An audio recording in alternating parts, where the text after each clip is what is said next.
You may not see them often, but every breath they take, every dive they make, is part of a larger story. A story of balance, of survival, of life itself. Whales are nature's gardeners. Their waste acts like a powerful fertilizer, feeding the tiniest ocean plants, phytoplankton. These microscopic plants give us over 50% of the oxygen we breathe.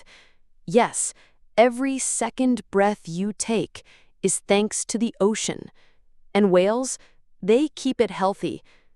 Even in death, whales give life.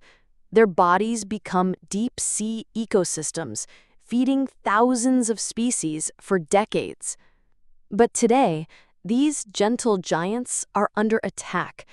Hunted, struck by ships, deafened by sonar, our guardians are vanishing, and so is our balance. Protecting whales isn't just about saving animals, it's about saving ourselves, our ocean, our air, our future. The whales are calling. Will we listen?